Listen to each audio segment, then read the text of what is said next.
Objection sustained. Mister Doiphode, तुम्ही प्रश्न विचारू शकता, पण त्यांच्यावर दबाव टाकू नका.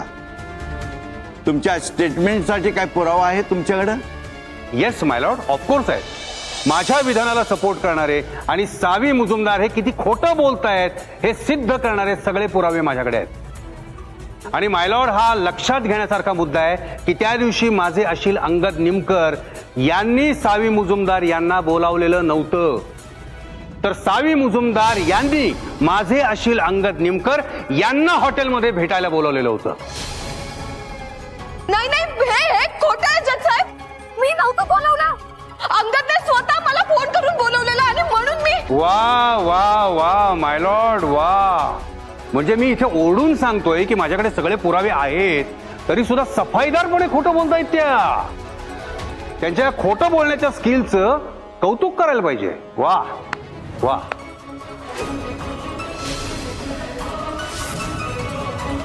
असो, तर धैर्य मुजुमदार आणि सावी मुजुमदार यांचा संसार नीट चाललेला नव्हता, सुखाचा तर अजिबातच नव्हता. आणि याच कारणांमुळे सावी मुजुमदार यांना घरातल्या कुठल्याच गोष्टीत इंटरेस्ट नव्हता, घरातल्या कुठल्याच माणसात इंटरेस्ट नव्हता. धैर्य मुजुमदार यांच्यात इंटरेस्ट तर नव्हताच नव्हता.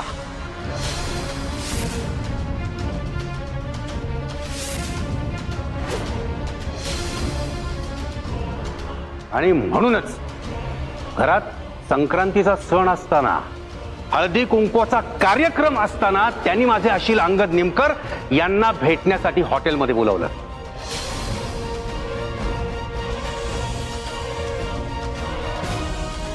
हे त्याचे पुरावे.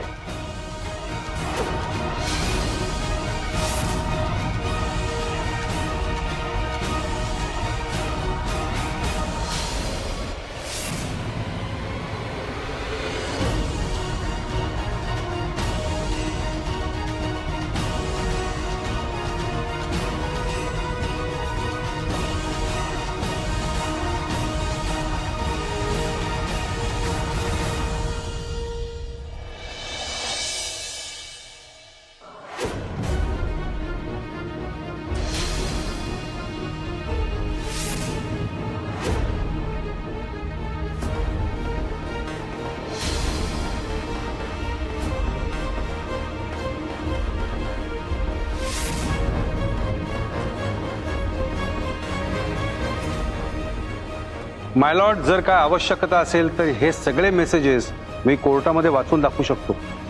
Permission granted.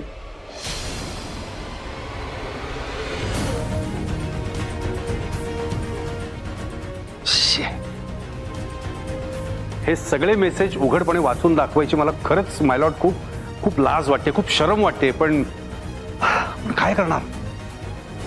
माझं कर्तव्य आहे आणि ते मला पार पाडलंच पाहिजे. I am very sorry. आता पहिलाच मेसेज आहे जो सावी मुजुमदार यांनी माझे अशील अंगद निमकर यांना केलाय. धैर्याची मदत हवी असेल तर मग कॉम्प्रोमाइज करावं लागेल. बिचारी सावी.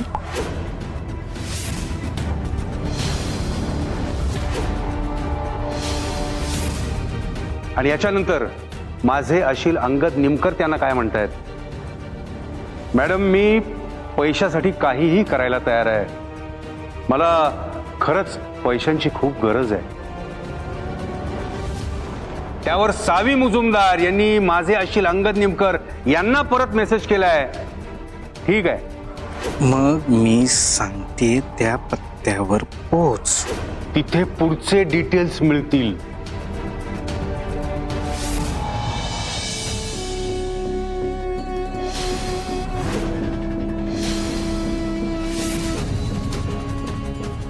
आणि त्यावर माझे अशील अंगद निमकर त्यांना मेसेज करतायत.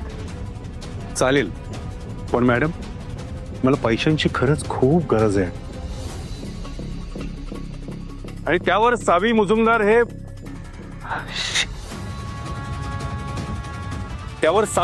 त्यांना मेसेज करतायत. पैशांची सोय नक्की होईल. पण मला जे हवं ते मिळालं तर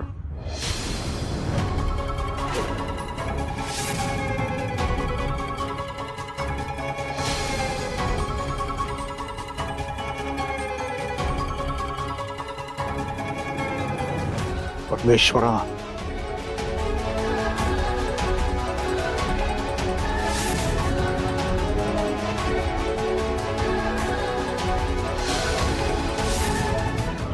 हे हे मेसेजेस मी नाही केले. अच्छा अच्छा, म्हणजे हे कोर्टासमोर जे मी पुरावे सादर केले हे सगळे खोटे आहेत असं म्हणायचं का तुम्हाला? हो,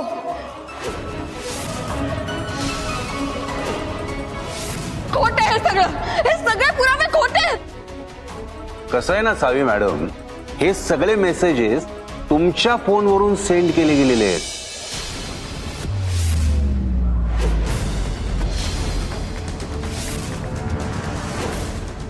मग तुमचं काय म्हणणं आहे? तुमचा फोन दुसरा कोणीतरी युज करत होतं का?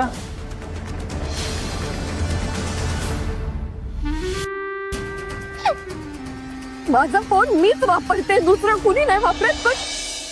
पण मी खरं सांगते, मी हे मेसेजेस नाही केले. अच्छा, म्हणजे दुसरा कोणी तुमचा फोन यूज करत नाही. वेल, मग मला सांगा, तुमच्या फोनला पासवर्ड आहे? हो, point to be noted my Lord.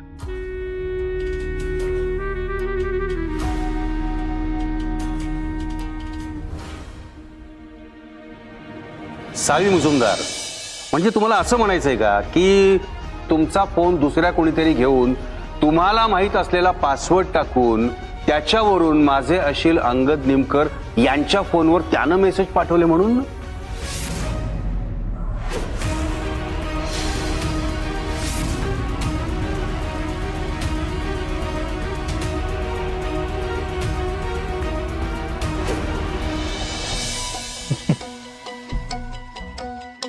आई, काय मस्त पिक्चर चाललाय. नाही, या अस्तर सीनची वाट बघत होतो इतके दिवस झालं. कधी या पिक्चरचा क्लायमॅक्स येतो असं झालंय. ज्यात सावी पूर्णपणे उद्ध्वस्त झालेली असं. My lord, Savi Mujumdar, I am sorry मला हा शब्द वापरायला लागतोय, पण किती चालू आणि किती निर्दयी असतील याची कल्पनाच केलेली बरी.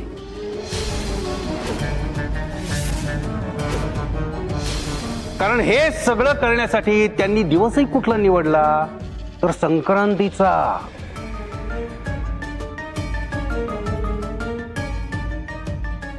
असा एक दिवस जो आपल्या सौभाग्यासाठी असतो.